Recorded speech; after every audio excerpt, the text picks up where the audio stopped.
आज आपको इस वीडियो में हम बताने जा रहे हैं, बिना टाइम वेस्ट के सीधे वीडियो पे आते हैं।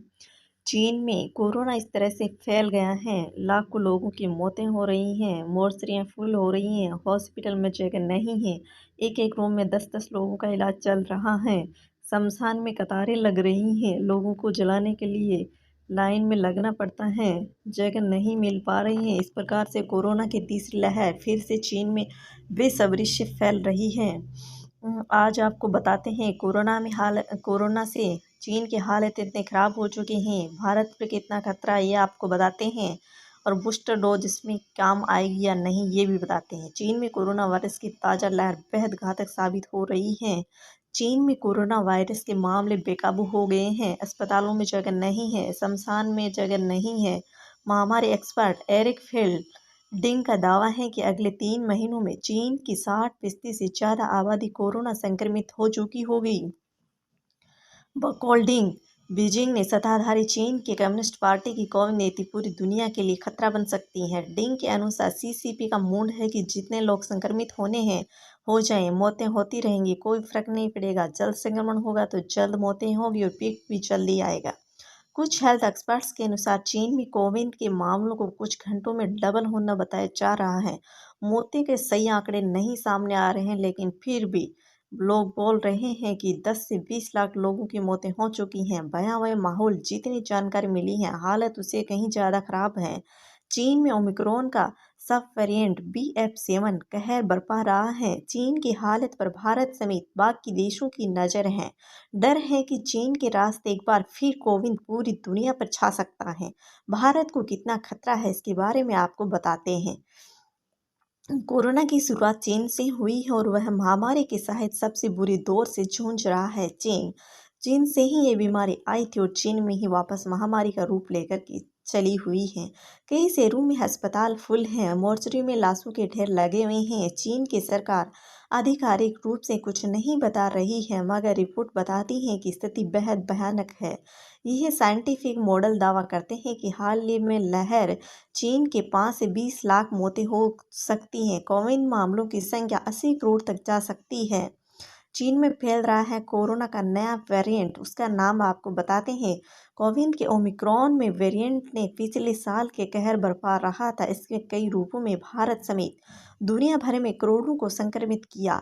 चीन में अभी ओमिक्रॉन का सब वेरिएंट BF7 फैल रहा है। BF7 ओमिक्रॉन वेरिएंट BE5 की सब लिनियज BE5217 का शॉर्ट फॉर्म है। रिपोर्ट के मुताबिक इसकी संक्रामकता ओमिक्रॉन के बाकी सभी वेरिएंट से कहीं और ज़्यादा है।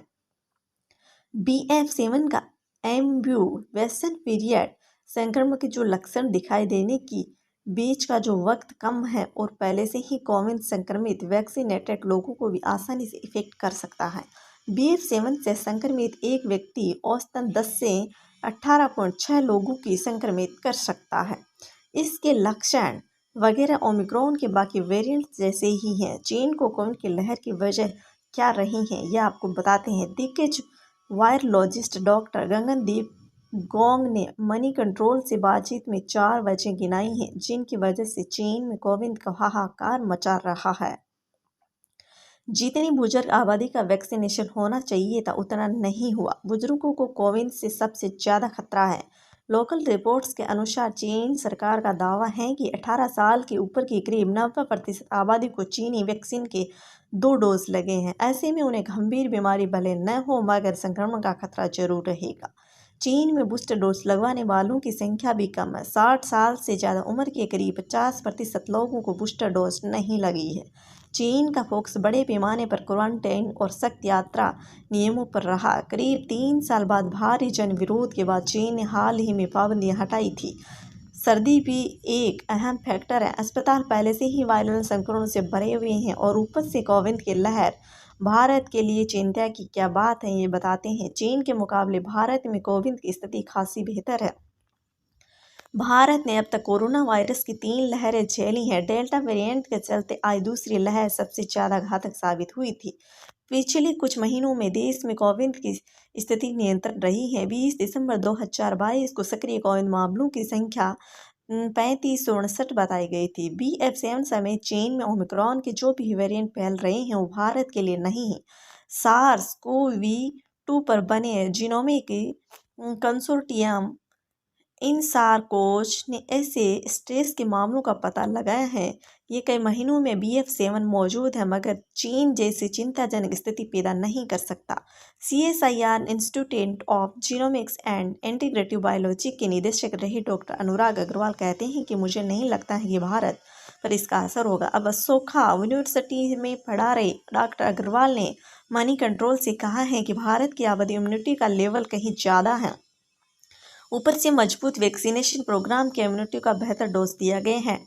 डॉक्टर कॉन्ग को भी लगता है कि चीन में जो कुछ हो रहा है उसका भारत पर असर नहीं होगा।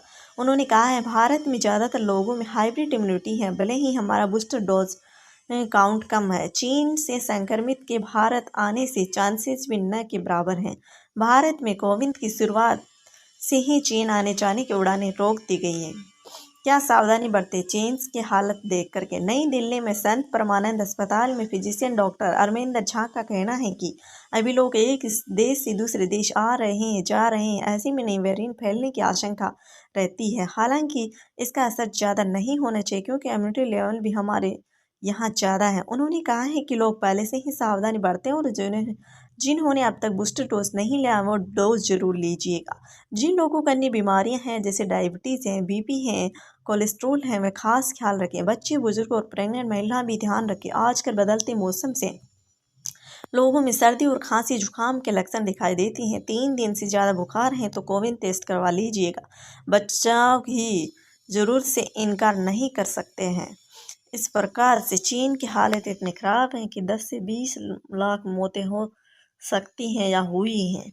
लेकिन चीन अभी तक दुनिया के सामने ओपन नहीं हुआ। वह हमेशा से अपने छुपाता रहा है और अभी भी छुपा रहा है। उसका खामियाजा उसको अभी भी भुगतना पड़ रहा है। इसलिए सभी लोगों को भीड़ वाली जगह पे कम से कम जाएं, ज़रूरी काम हो तभी जाएं, मास्क ज़रूर लगा करके जाएं और अपना ध्यान, अपनी सेफ्टी खुद पे ही डिपेंड करती हैं। खुद अपन ध्यान रखेंगे तो कुछ नहीं होगा और बच कर के रहिए। कोरोना एक ऐसी महामारी है जो काफ़ी लोगों की जान ले चुकी हैं, कई लोगों के परिवार छीन लिए हैं। इस प्रकार से सब लोग अपना ध्यान रखिएगा और मास्क ज़रूर लगाइएगा। थैंक्स।